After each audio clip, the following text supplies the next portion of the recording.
Okay, I think we We are are live. live. Oh my God! No, I'm serious. I don't want to freak anyone out, but what I'm doing right now, you're seeing live. This is insane. Sorry. I always wanted to say that at the beginning of a live. You know, you have at least about like 5 minutes before anyone actually realizes they should be on here. So this is the time for those kind of moments. Those kind of like moments. Right. So when people hit the replay, they're like, "Wait, I missed this part." Oh crap! That's what happened. Damn, this guy's funny. Yeah. It was a Yeah. fun. We didn't know we missed the fun. We got to all the intellectual shit, and You missed the buffet. You came for the speeches. that's what it is. It's, everyone should know. In wedding, the beginning is the best part. It's all the best Of course. food. It's all the like the chuppah and the thing, and no one cares. Of course, that's why you're Anyway, there. You're there for the finger food, and then you leave. I come for the food. Yeah, that's it. I'm like, I put the check in the box. I'll see you guys later. I came for the food. All right. So I'm here with Jonathan Kahn. I don't think you need an introduction, but I'm going to do it anyways. John has been hired by companies like Wix and Monday and Powtoons and Facebook to do creative strategy when they get stuck and kind of don't know what their next step is. And we're going to talk a little bit about, as marketers, we need a lot of data. You need A/B testing, you need analytics, you need to know what your audience is looking for and interested in. But the bottom line is when you want to come up with a new campaign, there's a creative side, which is something that you can't measure before you go in. And so we're going to talk a little bit about kind of how can you tell if your idea is a good idea, if it's even worth putting the effort of having a designer put it together and putting the creative brief before you even actually start, doing something. So, Jonathan, cool. do you want to introduce yourself a little bit more? Yeah, so I'll quickly just say so. So I'm a creative strategist, which is, as I just spoke with David about, it's a new title for me because it was a creative consultant before, and it's the funny thing is that it's the same things I had, the same talents I had since I was like a kid. It's just being like packaged in a new way. But what that basically means is that I like to I use both sides of my mind when I'm thinking about something. I use the strategic side and a creative side. It's not just about cold strategy where I'm looking at different strategies by different companies. I'm saying this is what they're doing, this is what we need to do. But I'm also trying to come up with new ways to do things. Okay. Right. I'm also not a creative in the sense of just I've worked with a lot of different creative companies, creative people, and I've met a lot of different like creative directors and copywriters and people from agencies, and I've never matched them. Like we're never the same, and I didn't understand exactly what it was until someone turned around and said to me, "You're a creative strategist." The difference is because they're coming up with a creative idea. You're actually seeing the whole strategy work out. Now, all that stuff is not just bragging. The reason I'm mentioning all that is because it's very, very, very, very connected to what you were asking before. Because if like just to touch it a little bit before I let you talk again, and I'm sorry for over talking. Go for it. But the concept is not just coming up with the creative. It's always to look back and to look forward and to look from above and to try to kind of see if this is going to play into your favor. I'll let you speak and then dive into go ahead. it. Go on. You're on a roll. This is what we want to hear. Okay, so then the ultimate thing that like you realize is, so they put you in a room, right? They say to you, "Hey guys, we're going to do a creative brainstorming." Actually, I'll take 3 steps before that even. Before that ever happens, there are amazing teams, specifically in Israel, amazing acquisition teams. We are fantastic at optimizing and acquisition and spot on finding the groups and targeting them. Whether we're targeting them once or we're doing touch points, we are really, really good at that. But, and this is something that Facebook is pushing too as a company, it's not enough. At one point, you're going to hit that roof, and that's all you can do with the piece of content that you have.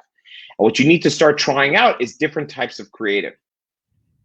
That will allow you to go way beyond, that roof that they set. Right. So you usually get put in a room and you're said, come up with an idea. And people start thinking about what would be the coolest idea, what would be the funnest idea, what would catch people's attention. And they just keep flying out with all these ideas. And I have the same initial response. My initial response is, wow, I have a million things going through my head.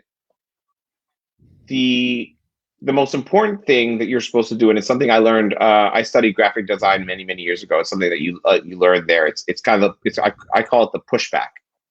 You Right. design, and then you just push your seat back. You go as far back as you can to just look at it. And at that point, Right. you're no longer in it. You're looking at it from a sky view, and you're understanding: is this going to be effective design? Is this right? Does it communicate what I want it to communicate? Does it make the person feel the way I want them to feel? And it's the So you're same thing basically you're doing here. you're basically going into the third person kind of thing, trying to get into the mind You're of your audience and see how they see it without the you're understanding of the tapping, process behind it.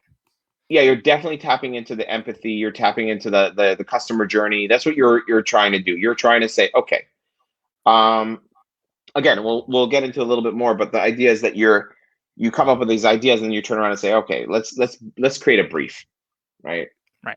And Right. and most people think that the brief is the worst thing in the world. It's the most horrible, annoying part to do, whatever. But the truth of the matter is that the brief, not only is extremely interesting, but it's also what allows people to do really amazing creative. Because again, what my brother once said this to me. When my brother is a strategist, he worked in Deloitte and all these different places, and he once said to me, "What's the value of creative if it's not effective?"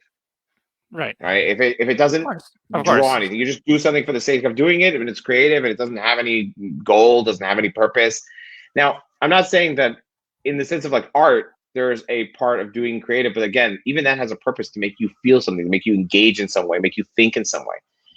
But going back to like when you're sitting there in the room, you kind of have to understand what is the purpose of this, right? What is my overall goal? Right. Um, then you turn around and say, where's this going to be? Where is this going to be on Facebook? Is this going to be on YouTube? And then you start understanding where, like, how is this person approaching this platform? What were they looking Right. for when they came here? Right? Right. So all that's I mean, quote unquote the easy part. That's on the strategy side where you can still kind of go to your customers and talk to them and understand them and question them before you come up with a campaign. And then obviously the state of mind that they're in when they're seeing it. So if it's responsive for mobile, then obviously they're not looking for a research paper because they're not going to be in depth. They're kind of sitting on their couch scrolling while watching Netflix and kind of go through it versus in front of their computer where they're going to read longer articles or get them looking for something more complex. Again, you have so much research to do on these types of people. And again, like every time I get an opportunity to work on a project, majority of the time I Yeah. take the project, even if it's something that's small or something weird. And the reason why is because the amount of research that I do gives me so much more information. I was involved with a project that was teeny tiny, but the target audience was baby boomers, and I Okay. cannot tell you how much that has helped me amongst other clients, bigger projects, bigger things. Like just understanding the fact that they love reading content, long Right. scroll, right? It's not Yeah. intuitive to someone who works in marketing departments of like tech today. Like it's not usually aiming for that for the baby boomers, for that age group. You're usually going for people a little younger. So for you to be in Yeah. that situation where you're reading about these people that exist, and you know what? Not only do they exist, but they're the people who spend the most amount of money. Yeah. They're the ones spending the money. That they're the ones who still have money. You know, Right. Because they have they have the disposable income. They're already past raising they have children, so it. they're not They saving for anything. exactly. So They're then spending. and they're spending larger. Well, again, it depends on men or women, but you find that men are spending larger amounts, like huge amounts of money, in Right. like one shot, and women are spending a lot more over time.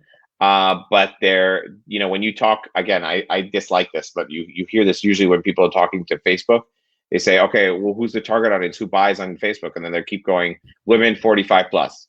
So like, Right. yeah, it's in the beginning it annoyed me, but then when I did this research, I realized, oh, of course, like they're the big spenders online. It's not just on Facebook. They're the ones spending the money. Right. Yeah. Um, Makes so sense. again, everything that you can do to really understand the mindset of the people that you're targeting, it's really okay. So I'll take another step back. So creative is not something that you can predict. You can't. Like there's no real sure thing to predict creative. All you could do is you can like percentage wise, you can up the chances of your creative being effective. Okay. Right. And you should also have basic like basic basic stages to the creative that make it so that if you did something effective, it doesn't just fall to the ground and the person doesn't know what to do with that. So everything I'm saying here is you start from a 50-50. You get a good idea. It's a cool idea. You put it out there. It will work. It won't work. Every single thing that you do that comes with defining the brief, understanding the customer journey, understanding where it's coming from, understanding how to approach them, that is the stuff that's really going to help you up that number, that percentage of how likely it is to be effective. And then there's other things like going and testing out this creative on people. Like I used to, when I worked at Wix, again, many, many years ago, I used to come up with a script. I'd write 2 scripts for a campaign. Let's say we're doing a Father's Day campaign. I would write 2 scripts.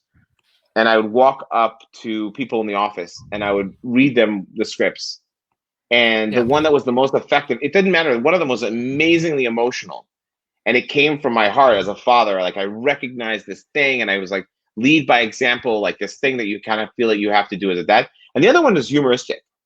And I would go around the office and read this out to people. And I saw that the emotional one, as much as fathers could understand it, not everyone else could understand it. And with the humoristic one, people really engaged. They really liked it. So I remember like going back to the room and someone saying to me like, "What a waste of time! Why are you going around and telling people? You don't have to tell people the idea." And I said, "No, these are the people. These are the people who are going to see it." By me Right, testing it audience. out and seeing, yeah, I'm getting like a quick survey by checking out how people react to this, and I'm turning around going, you know what? I'm going with the humoristic one. It had the best response. It was the most amount of people wanted to share that with other people. They were like excited. It really got them to laugh. Right. So that's also a percentage thing that you can do. You add that on and you get another 10 points to the chances of that actually working, you know? Right. So I mean, a lot of companies you see when they develop something that works, they kind of keep on with that theme. You have Aflac with their duck. You have Geico with their. Well, Geico is actually interesting because they have a few themes Wix. that they go with. Wix Wix. did the person on the computer showing it. Like this, like when I build my website, it's just like like they do the Yeah. same thing over and over and over. Yeah, I Right. noticed. So they kind of run with it. I wouldn't Geico say is. Geico. Geico, by the way, I wouldn't say that they run with it in the same. They give an overall brief, but generally their content is very different. And maybe they do like campaigns, like they did the pig, for example, that was for a certain amount of like a certain amount Right. of Yeah. ads. But they did a series for the unclickable ad, which was fantastic. Unskippable, sorry, unskippable ad. My mistake. Um, and they do these like sections, but the idea was to turn around and say, I want to give entertainment value. Yeah. I'm going to tell you the thing, which is like, what is it? 15 minutes or more will save you 15% on car insurance, like something like that within the first, and I'm analyzing, again, this is something that I do in like I'm insane. Yeah. I researched as many of these ads as possible. Again, I would say 3 years ago. Yeah, 4 years ago. And I kind of Yeah. went through each one of the ads trying to break down when does that messaging come out. So it comes out between the 3 seconds to like, again, from around 2 or 3 seconds till 8 seconds of the YouTube video. It'll start with that messaging, and then they'll just go for shock and entertainment value. I Okay. think the reason for that, again, there are many different reasons and different things that you can come up with, but the general reason is I would give 2. The general reasons are one, no one's gonna give a shit. You're not gonna tell your friend, "Hey, man, did you know 15% or more will save you 15 minutes or more will save?" You're not gonna say that. Right. But No if one's you gonna pass that see a message on. really funny, you see a really funny thing. Hey, dude, I saw this ad with this pig, and it did this and this and this. Now you'll tell, and then they'll say, "Oh, what was the ad for?" And you might remember it, and even if you don't, you might find out on your phone and go, "Hey, check it out." The other Right. aspect of it is that like it's a brand value, like to turn around and give entertainment. If you're going to overly, market your ads, and again, Geico has so many ads, and they really target really hardcore targeting. Yeah. You don't want to lose your brand value. Like you don't want people to start going, "Oh, another Geico ad. Oh, I'm gonna die." So doing something entertaining and fun, people kind of enjoy it a little more. So it gives a more positive connection to the brand. Right. It's engaging. It's got the value. People will watch the commercial as opposed to skip it or run to the kitchen during the commercial. Yeah. Also, you kind of like it. So at some point, you're kind of excited with a Geico ad. Like it's going to surprise you with something cute. The unskippable ad was one of my favorite things ever. That and like there's a couple other, but that one was really really great. Such a great concept to turn around and think, how am I going to get people to just wait? And actually, you know what? This is how hardcore I did my research. I actually found the reference point that inspired that idea. Okay. There Where was was an it? old TV show. I gotta remember the name of the TV show. You know the airplanes, the movie, with the old guy with the white hair. I can't remember his name. Oh my Yeah. god, it's losing my mind. So he was in a TV show where in the end, though he was a detective, and in the end they had a scene for one of the endings where he puts his coffee cup, and he goes, "Hey man, give me some coffee," and then the guy pours the coffee, and they stay still and the coffee just keeps running until it's pouring out onto his hand and everything. And that was the ending of an episode. So apparently, the person who came up with the ads for the unskippable ad thought that that was such a clever thing, and that it kept him so engaged even after the credits Yeah. that he said, "Oh, this would be great to do unskippable ad." And by the way, think about that. The state of mind for that Yeah. was, this is insanely like sticky and engaging for me. I'm going to use this creative onto something else. Like he didn't turn around and go, I have a creative idea. He turned around and said, this inspires me because of how sticky it is. He looked at the concept of like, what is this? What action is this making me take? And by Yeah. the way, if you're a creative and you're looking at creative stuff or you want to be more creative, that's the trick. You're going to consume tons of content just as a normal human being. The more you Yeah. analyze it in your head, the more you begin to understand what you're doing, what it makes you feel, the better you'll be at understanding how other people see or feel things when they're experiencing your ad, your campaign, your thing. Right. But that'll be tricky to do if you're not the audience, if you're not the target audience. In the beginning, it's just about communicating with yourself, right? And then it's about using your imagination, right? It's funny. We Right. years ago when I was studying graphic design, we were talking about how important things that we lose as children are, like imagination. And Yeah. back when I was a designer, that was cool because imagination led to some beautiful illustrations or drawings or perspectives or whatever. But the truth is that that's why I think that imagination is extremely important, because of the fact that you end up losing empathy if you don't have an imagination anymore. If you can't imagine being in someone else's shoes, how can you be empathetic to their situation or their perspective? You know? Right. I guess. Yeah. And I think So especially now, that's important. During what everyone's going through right now, empathy is the king now. yeah, empathy is, if you're not, it's like illegal not to have it. That's how weird it is. Because if you were a brand and if you made some sort of ad or campaign and you didn't show any level of empathy, then you're dead. People are gonna be outraged. Again, it's not to say that you're Right. dead, because there's weird moments like Nike does an ad that's very controversial. They didn't even put any money on their ad spend, and it gets tons of media because everyone's talking about it. But again, Right. overall, you'll look really bad. Right. All right. Let's talk a little bit about some of the more creative ads lately. And I think the Super Bowl is probably the place to look if you want to see where people kind of stretch outside of the box and really get creative and really test out new ideas, new concepts. Um, are there any specific Super Bowl ads recently that you liked or that you kind of want to try I to break mean, down their process? okay, so I appreciate ads when they come, and like I didn't think about that. Like it's I know that sounds like a dick, but Yeah. generally speaking, I think to myself, I would have had to be inspired by two or three levels in, like by people or something, to be able to get to that kind of idea. Um, like you would again, when you're doing a creative session, and I've Yeah. suggested this. I did a video about this on LinkedIn once, where I suggested that if you're doing a creative session, start the session by talking about something stupid, just getting everyone to voice their opinion about, like, Right. again, it could be Game of Thrones, it could be anything. You're there, it's serious, it's a meeting, we need to come out with an outcome. Start the meeting by talking about something stupid. And the reason why is because you need to break down that like barrier. And then Right. the other thing is, if there's, I'm a very funny person. Um, at least I've been told. And the idea is that you coming in with a humor allows you to kind of be flexible with what you say, how you say things. I think that for me to get to an idea, like some of the ideas I see, it would have to be me riffing with a friend in front of the TV to be able to access this part of my mind. So, like for example, one of my favorite ads from a Super Bowl ad would be the Tide commercial, Right. and the Tide Is it commercial. is it a Tide commercials? Yeah, is that a Tide ad? Yeah, Yeah. it's Yeah. a Tide ad. It was genius. It was just freaking genius. Right. Because Yeah. it hijacked everything else. And for me, I don't just consider that creative. I consider that a creative hack.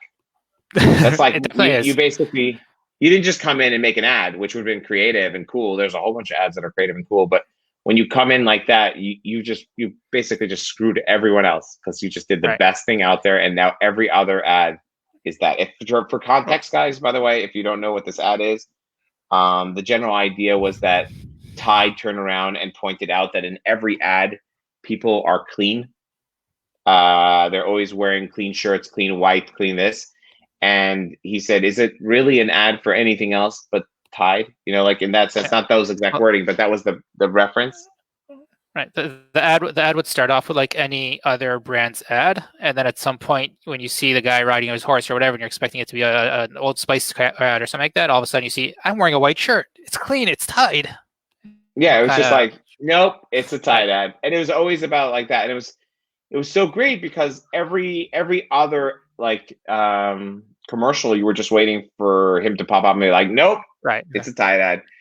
And it was and that meant that it was Right. on your mind all the time. Again, that's actually a very interesting strategy to turn around and say, if I can attach my brand or my product to something that you see every day, Right. that's good. So it went beyond. I mean, I think the point here is that it went beyond the 30-second spot that they had.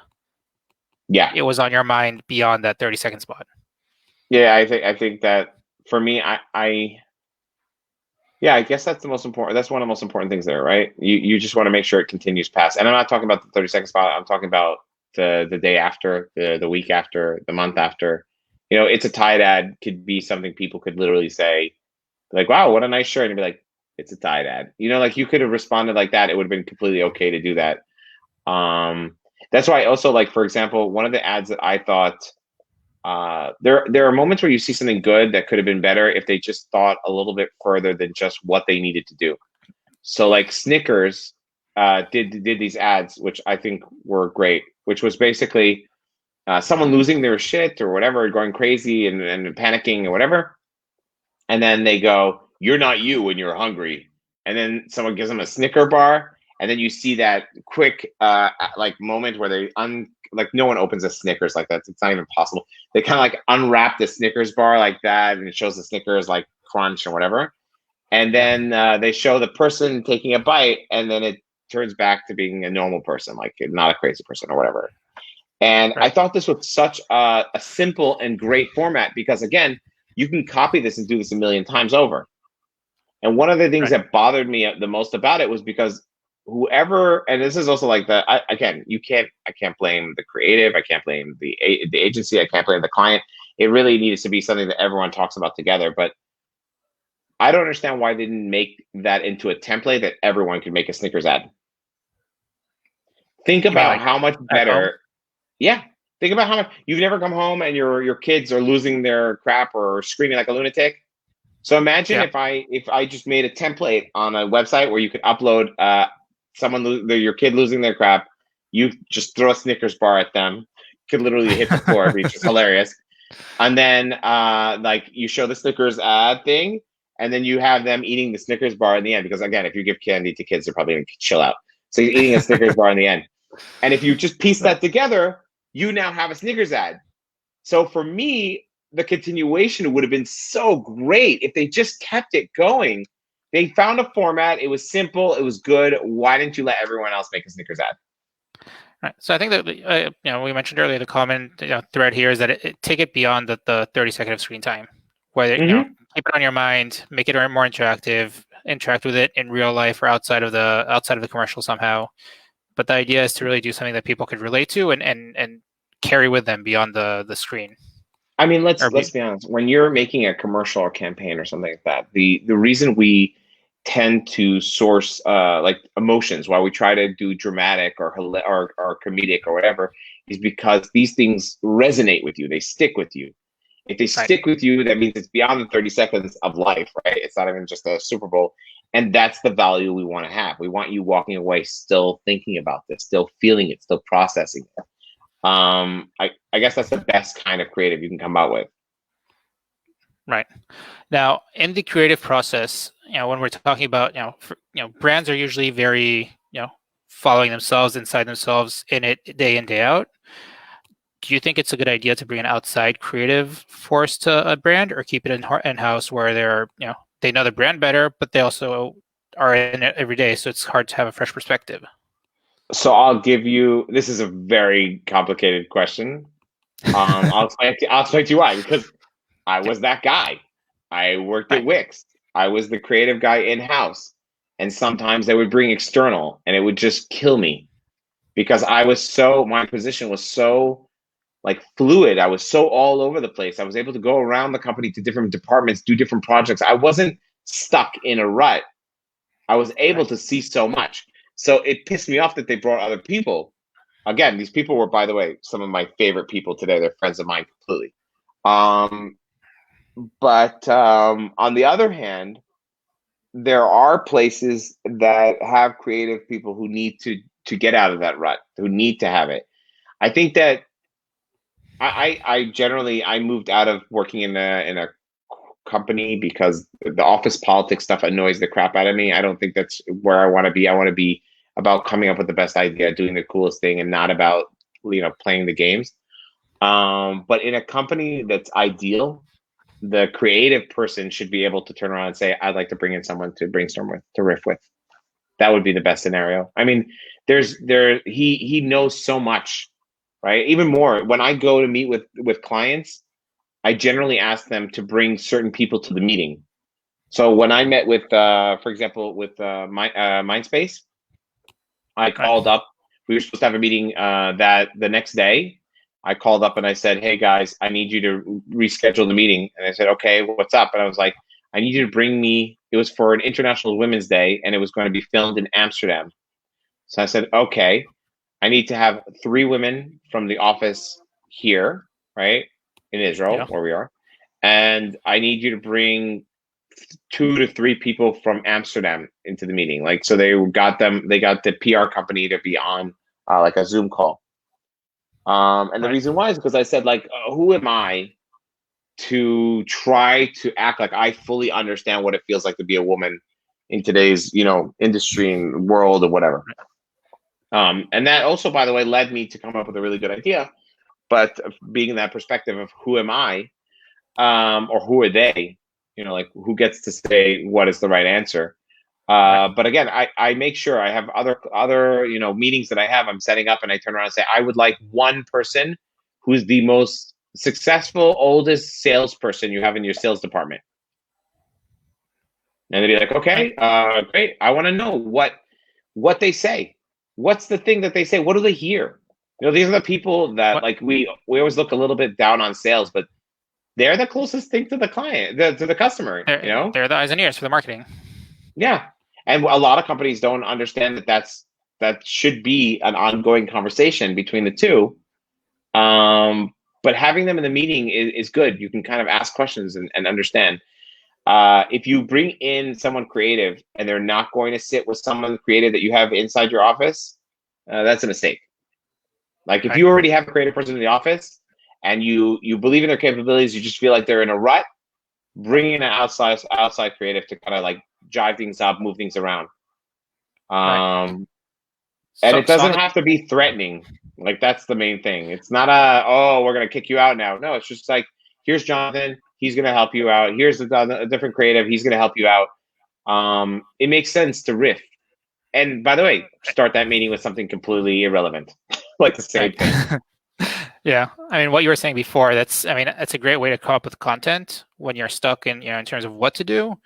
The questions your salespeople are getting on their sales calls in their meetings, that is, the content you should be putting out on the content side, but not on I mean, how you package that on the creative side is the challenge that we're, kind of looking at. So it's not to say that. So, but like, let me put it like this: when I go in, what's the most important thing to someone about any product? It's the benefit, the value, Right. right? Yeah. It doesn't matter to me if it's a pill. It doesn't matter to me if it's a car. It doesn't matter to me if it's a GPS. It doesn't matter to me what the thing is. It's what it's going to give me. What am I going to Yeah. feel after it? What's my value? So hearing from the people using the product what the value is, Yeah. and even their wording for how they see that value is so much more valuable than what the company thinks their value is, or like, and this is not even about the creative concept at this point. This is about the overall marketing of all the company. But once Right. you understand that, if you're a company that really understands what your value proposition is, your actual benefit, who the person you're talking to is, then the creative will be spot on. It'll be easy. It'll be spot on. You know, when you watch an ad and you know that they're talking perfectly to you, they really get you, right? That's what you're looking for. Right. So, taking it and forming it around there. By the way, there are interesting things about how to decide what kind of emotion you want to go with. So, for example, a good friend of mine, Alex Katz, who has a creative agency in Madrid called Officer and Gentleman, and they do the commercials for Pornhub. Weird story of how they got there, but generally speaking, they do the Pornhub commercials. And the concept, the strategy was genius. It's we can't. And this, by the way, this strategy should apply to cannabis and medical marijuana, like and CBD and all these other things. We can't advertise on Google. We can't advertise on Facebook. We can't really do any of the advertising. How do we get our content out there? How do we make sure people see it? So we're going to break it down. We're going to make it appropriate for the workplace, right? And we are going to make all of our ads humoristic. Why humoristic? Because when you're talking about sex, if you're serious, if you're like, if you're drama and something, you're like, but if you're humoristic, everyone laughs at sex jokes. Like it's fine, it's funny, it will work. And Right. knowing that that was the right way for them to go was really what made their stuff work. There are other things that need more drama and need more emotional touch. It's not all, I wouldn't say that everything should be funny. Right. It depends on your audience and who you're trying to speak to. If you're selling, I don't know, some cloud security product, humor might not be the right, approach. Actually, on that one, Depends. I might go with humor, like just because it might feel a little Depends too dry. also. But like I'm saying, like if we're talking to, if you were doing a creative concept for old people's home, right? Yeah. So you're not talking to the old people, which would have been funny. You could have just been really funny. You're actually talking to people who feel extremely guilty about putting their people in the home, like their elder, their Right. parents, or whatever it is. And that humor is not going to make them feel better. It's really about helping them understand that this is part of an emotional struggle that other people have gone through, and that in the end, it was better for the person that you're doing it for. I'm saying this because I'm going to put my dad in a home. I'm just kidding. No, my dad's still young, and if he sees this, he's going to kill me. But Send him the link. overall, I'm sure he'll find it. I'm just not sure he'll want it. Yeah, so there are different times to evoke different emotions. It's it's how you address things. Yeah, but I think when you're looking at the creative and you're going through it, you're going to come up with a lot of ideas. Don't get attached. There's a quick thing I can tell you that I do, which is helpful. I like to think of like the creative as like a circle. Okay, it's a perspective thing. So the product is in the middle. Whatever story thing I want to talk about is here in the center, and I start here, right? So where I am, the closest idea to me is going to be the most obvious one, right? So the first idea that you have is going to be the most obvious one. So if I'm talking about, oh God, I have to think of an example now. This is going to be tough. Car insurance, okay? Yeah. Because we said Geico before.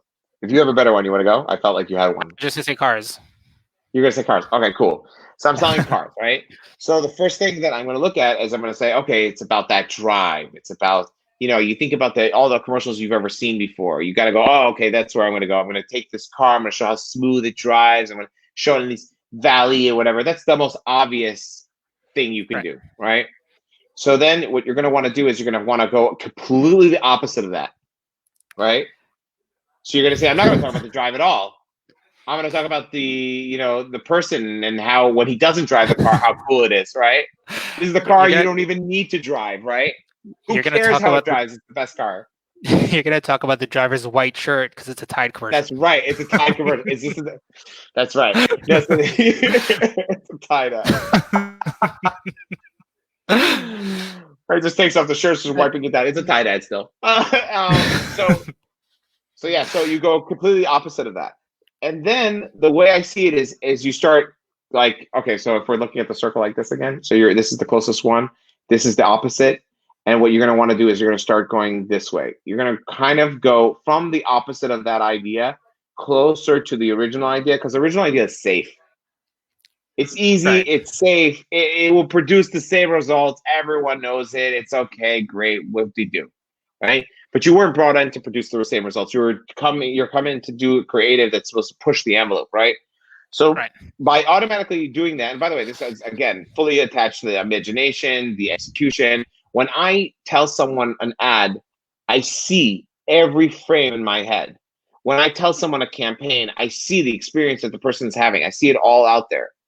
So you should be imagining, you should be using empathy, but if you can just use your perspective to kind of come up with different angles of how to aim on this idea, you'll Yeah. find somewhere that middle ground where it's unique enough, surprising enough, and yet still safe enough for you to turn around and be like, okay, this delivers the result, plus it's done in a unique way that we haven't done before.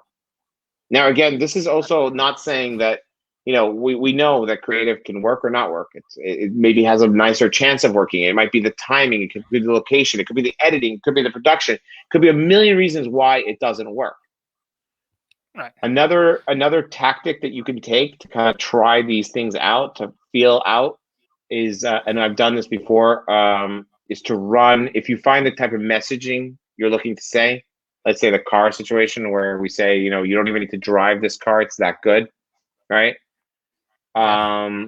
So you should test that on some PPC. Like go out, do some Facebook ads or something like that with some sort of image that kind of represents the idea. See how that goes.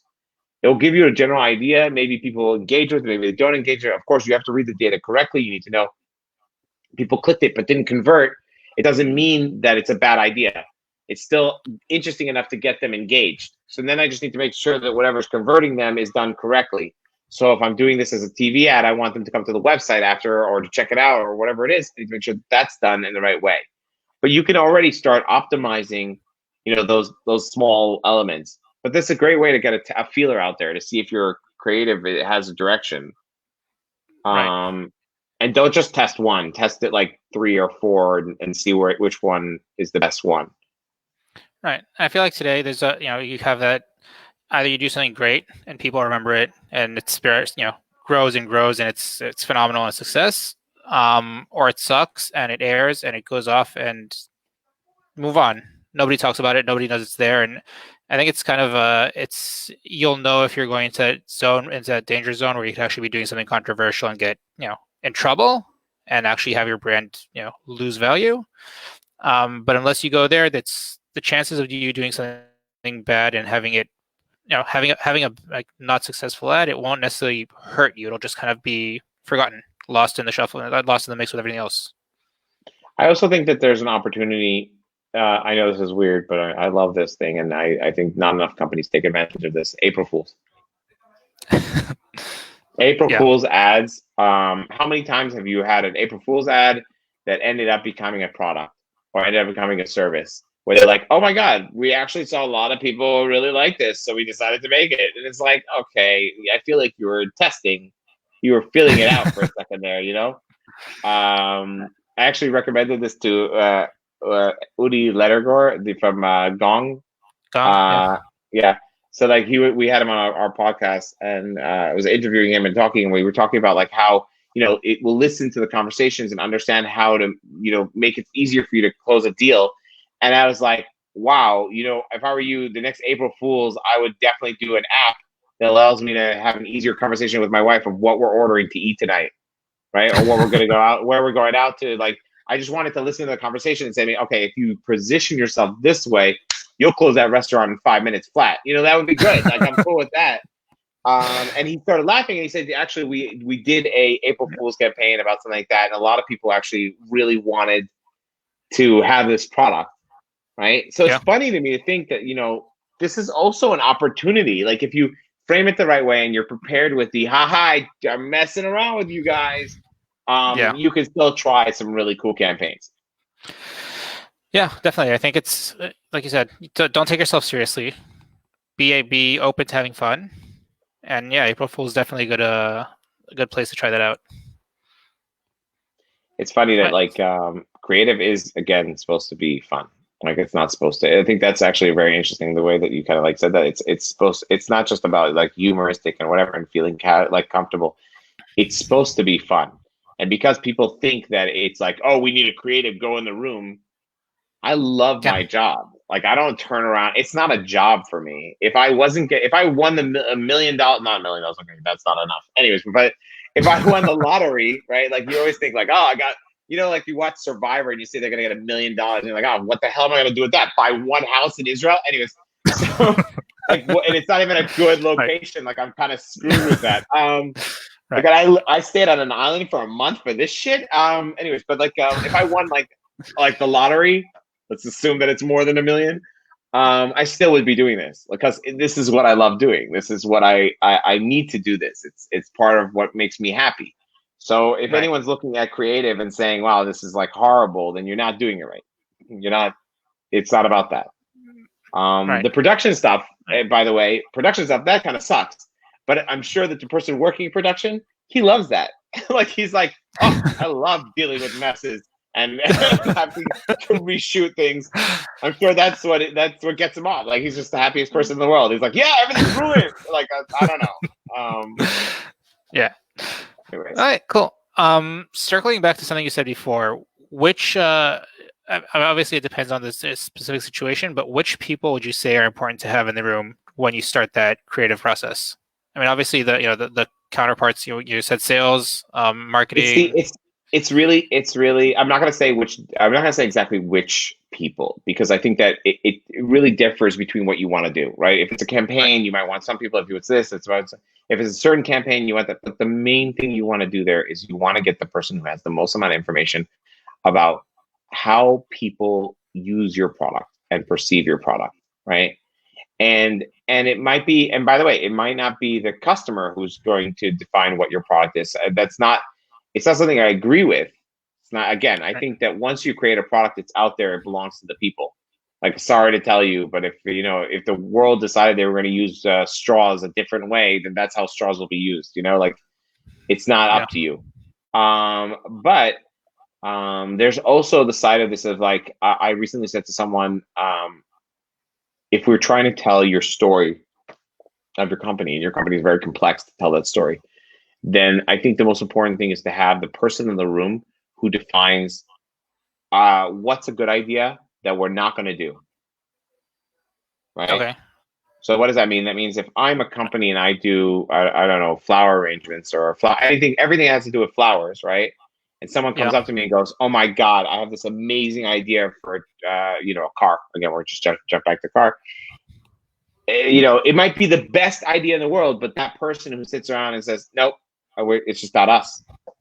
That guy's defining kind of like the where the company is going Boundaries. to be going. What's good? Yeah, exactly, the boundaries. I mean, we already kind of said this with the brief thing, but if you want creativity, you need boundaries. You want to see something grow crazy, got to put it Yeah. through some sort of boundaries, and then we get it. Because give a designer no brief, and you got nothing. Yeah. Right. That's You got funny a because you think designer about them sitting around as his chair. you think about designer, you think they want to be no boundaries, outside the box, completely free, but you're saying that you do need boundaries in order to guide them in the right direction towards the end Even goal. more than that, I love working with designers again because I was a designer, so I like to think. Actually, you know what? I'm actually very self conscious about this. I actually asked designers after if I was annoying as shit. Like I want to know if I'm like every other client, just annoys the shit out of them. And that no, I've Yeah. actually every designer I've worked with has become like a lifelong friend at this point. It's always like brothers in arms kind of thing. Yeah. And the overall like thing that we talk about is I not only do I give them the rules of what I want to have, and also educate them while I make decisions, but I push them. I push them because if you're in an industry as a designer, you are constantly being pushed down to do whatever they need. And I do want you Yeah. to go past your envelope. I want you to, for me, the most ideal situation for a student is when he finishes school. Like for not so Okay. for a designer, it's when he finishes school. The reason why is because they're hungry, so they're willing to work hard, but at the same time, they want to try new things. They don't want to be doing what everyone else is doing. They want to try, like if you turn around and say, I want to build a website with you, but I want the website to explode into pieces once you scroll down, he's gonna go, oh my God, I'm so excited, I want to do this. Not only because again he wants to do it, but he also wants to put it in his portfolio. He wants to have that. And he's not afraid of having that learning process, that couple of minutes where he's like, okay, I have to read a paper on Reddit, whatever, and I have to like, there's a form here that they're talking about how to do something like that, and I'm going to have to source the code for me. They're not afraid to do that because it's such a great opportunity to do something that will like broaden their spectrum of what they can do. So every Yeah. time I'm sitting with a designer, I'm designing something and I go, okay, how can we push this further? Like, how can we go just a little? I want to, you know what? I think it's like Right. they lose the wild, engaging, imaginative side. And I think that if you really want to get a designer to do amazing things, and I'm not talking about bitsuis. Bitsuis in Hebrew means like executor or whatever. But like if there's a design executor which just does that. I'm talking about the designer. You need to feed that, and then I sell it to the client. I'll turn around to the client and say like, look, this is insane. And when I position it, they usually turn around and go, wow, we're Yeah. excited. I think before that, they would have been more Right. cautious. Right. And so how do you actually push a designer? Like what, you come back to, you go to them, I you tell got, them I want a I website, these are your start, guidelines. Yeah. I start with talking about something completely irrelevant. I know it's weird, but that's it. You want to break down people, you got to take them out of their position, and by doing that, you just got to make it human again. And then if you want to go a little bit further, you can turn around to a designer, or again, it could be any creative. It's not just a designer. But if you turn around and say, show me your favorite project, not the one that you have on your portfolio that has the most amount of likes or views or whatever. Show me what you loved doing. Show me your favorite student project that you did when you were in school. Show me where your passion is. And I'm pretty sure that we can take that passion and make it into a creative. I think you can take a lot of the ads that you see that are very well formatted and say, okay, now it's in claymation. Does it still work? Yeah, it could work still. Okay, now it's done in black and white with just illustration. Can it work? Yeah, it could still probably work. So by turning around to a designer and saying, like, I'm going to take what you love, which means that this is the thing that you're going to engage more with, that you're going to actually turn around and invest more Right. in because it's something you love doing. And I'm Yeah. going to channel that into an effective creative, looking back at the customer journey, looking at the strategy, looking at what I want to do. We're going to get to something amazing. Like I have no doubt in my mind that by letting you do something you love and trying to channel it to make sure it still matches the marketing needs or the campaign needs, we're going to hit something amazing. Yeah. So that's usually what I do. So it's really just like reminding them that it's there because they started because it was there. You start Right. being a So, graphic designer because you're creative or you have a talent. right. So take them back into their comfort zone and let them go from there. Yeah, just tell them this is not going to be your average project. I'm not looking for you to create the same shit you created yesterday. I'm looking for you to push the envelope. I don't understand why Right. anyone would even do that to designer. If you needed something like that, go to Fiverr. I mean, I know Fiverr is changing their image, but just go get some guy somewhere in the middle of nowhere to do some execution work for you. But if you really take a designer and you want to have something done, push it, push him. Right. You know. Right. I mean, it's kind of like having somebody that knows how to use a tool, somebody that knows how to use Photoshop, versus somebody who has a creative drive behind it. Yeah, it's more like you have certain people who just know the tools, and then you have people Right. who are designers or creative who use the tool. Like Yeah. it's not just knowing the tool and knowing how to use it. It's about using it to execute what I want to execute. Again, Right. that's kind of like the perspective Right. on Bezalel, for example. The art school here is all about the concept of developing that creative side. So I studied in the graphic design that taught you graphic design and print, which was more actionable, get a job kind of graphic design. And my Yeah. friends who studied in Bezalel who were learning how to develop their creative thought and whatever couldn't print things So they come up to me, my friends would be like, "Hey, could you help me figure out how to close this to get this third-party shop?" I do it. I was like, "You guys suck," but for the majority of people, that was the side that should be nurtured and developed. I'm already a lunatic, so I didn't need that part to be. Mostly, I just needed to format it in some way to make money. Yeah, but that's why those places do that, because that's going to be the real value. Photoshop will change. People are using Figma now. People are using all kinds of different platforms for different things. For instead of Illustrator, and you have all these other like things. That doesn't matter. It's just a tool. Right. I hope Adobe doesn't get angry with me. they're watching. Oh God, sure. So with so, my dad. Oh yeah, no, they're gonna. Your dad's gonna get the link. Yeah. So which campaign did you work on that you really enjoyed? That was kind of out there, that you really had the creative freedom that you did, that was, I don't blew think you I've away when it was done. ever.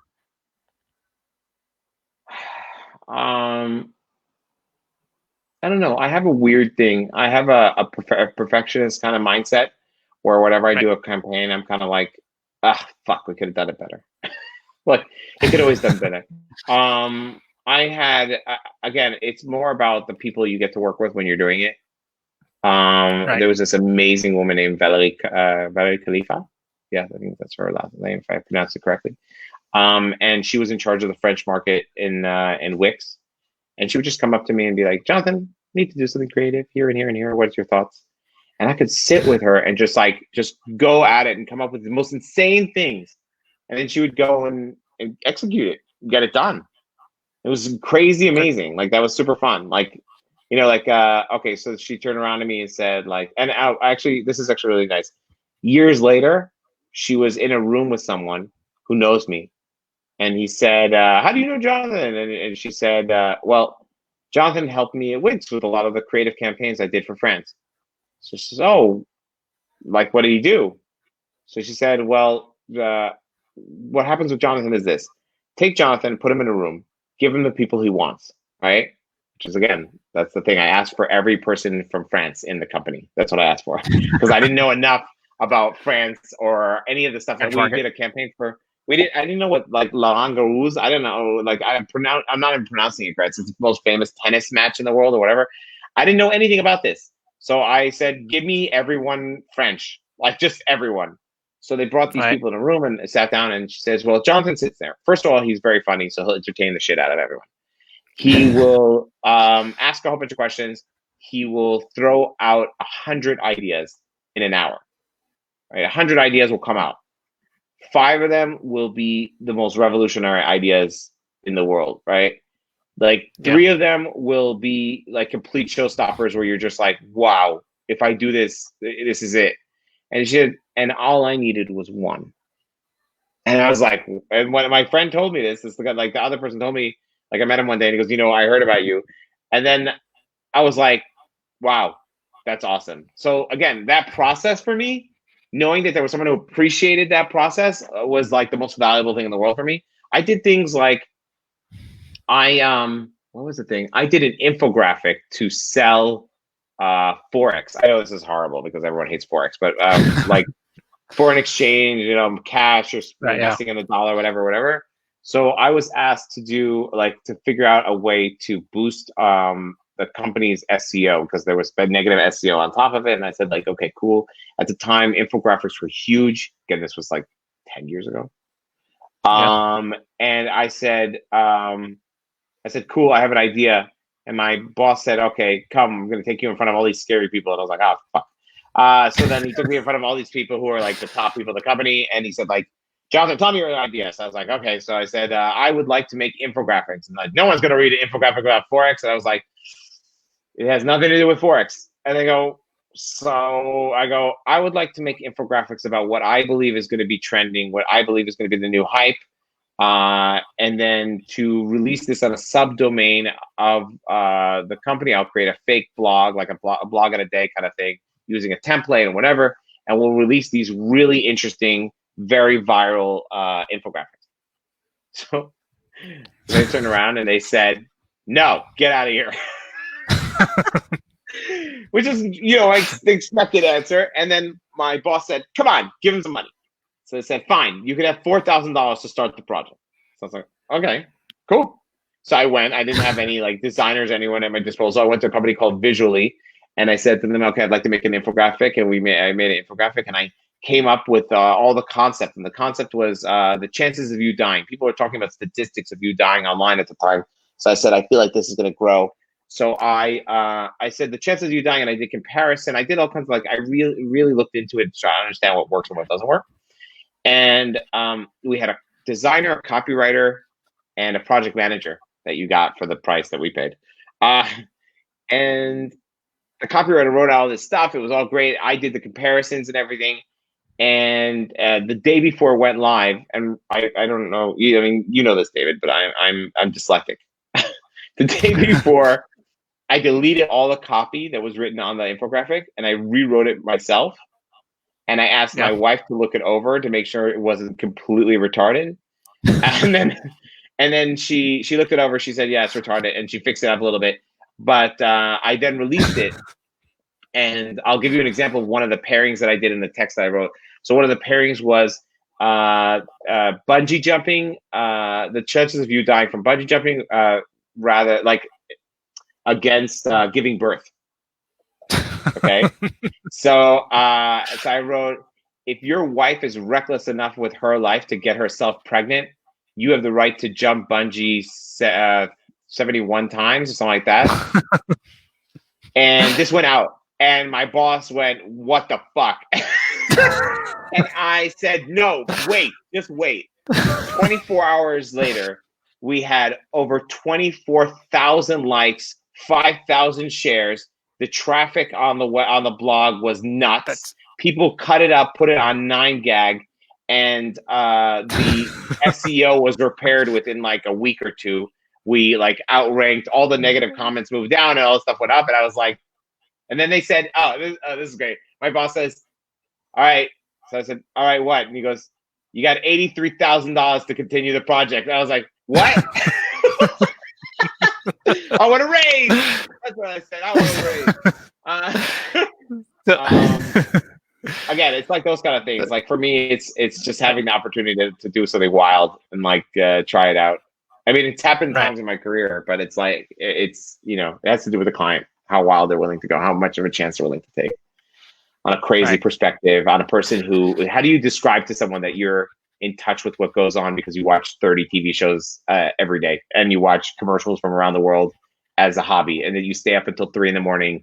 reading, writing, and looking at content like a lunatic every day? Right. You can't really explain that. Right. Right. So, I mean, we're almost done, but just to let's kind of summarize, the creative process that we said. I feel like you wanted to say now, like, hey, Dad. Just to be, we're already getting close to the end. Hey, Dad, it's good to see you here. Thanks for watching. So if we had to kind of break it down to steps, so first we understand your market, understand your target audience. What would you say the steps would be to kind of get to set yourself up for having good creative? So you start from the beginning. You start around and say, okay, what am I creating this for? Who am I creating this for? Like what I mean is like, what is it? A Facebook ad, a YouTube ad? What is the purpose of this video? Yeah. Right. If it's going to be on the website, if it's what's the overall goal that I would like to achieve? Then you dive into understanding the people. Again, it's not about, you can't just say understand your customer. People they hear that, they've read it on blogs, on all these places. Everyone says understand your customer. No, imagine yourself as this customer, the age, the thing. If you don't know something, research it. You're an actor right now. You have to research the role. You need to understand these people, how they move, how they think. Especially if it's not your age group. Like if it's a different age group or different gender, you need to go and figure out what they're feeling. Don't assume that you know it all after that. You should still talk to people and try to get a feeler. Again, we're so connected to social media and networks. You should have someone out there who can give you information. Then start like working out, using your empathy and everything, what kind of creatives I can do that will help me achieve that goal. That go with the people that I'm targeting. After you do that, I would probably turn around. You could do testing, which is again an option. Again, sometimes it's an option, sometimes it's not.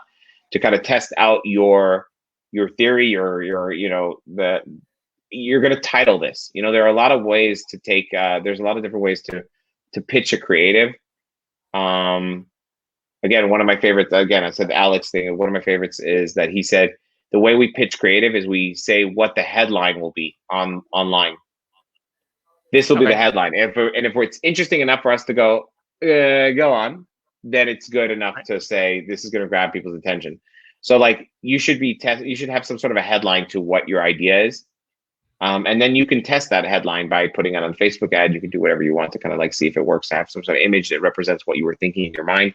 And just know that creative is a process. It is not a one-stop shop. It is definitely something that you learn from, you optimize, you have to, if you got the creative wrong, you didn't fail as long as you learn from it.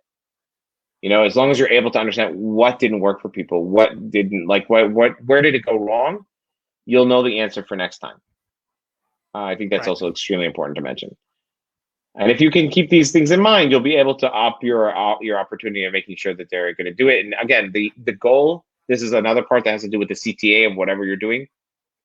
If your goal was to get people to go online and buy your product or to check out your product, and you're doing an offline campaign, your goal, first of all, is to get them online, and then it's to get them on your product.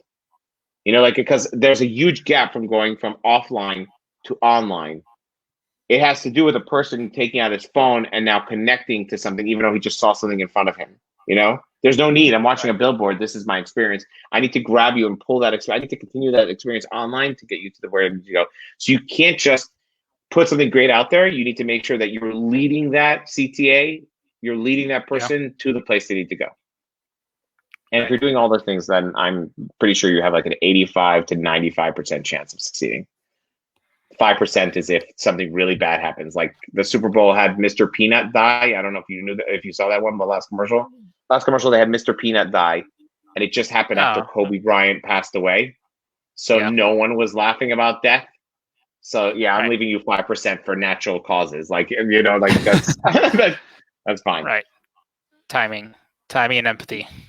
Yep. All right. Cool. So thank you. This was very very informative, very interesting and fun. No problem. Super happy to talk to you. We did get some comments from people that really liked it. Cool. Is there any hate mail? Like someone saying he's going to get me and kill me? No, because that's how you know you made it. That's how you know you made it. Like if someone's like, I'm going to find this guy and murder him, I made it. We're working on it. All right, cool. That's my goal in life. Yeah. Get killed. All right. Get on a list somewhere. I want to get offered. A murder. Let's not go crazy. My kids still need me around. I mean, for now. Just get on the list. Yeah. All right. All right. Cool. Thanks. This was fun. Cool. And we'll talk. Thanks, everyone. Thanks everyone for joining. Feel free to keep asking questions and comments. Jonathan's tagged here, so he'll get them. And that's it. I'll be here till 3 a.m. Let's do this. All right. All right. Bye. Bye, man.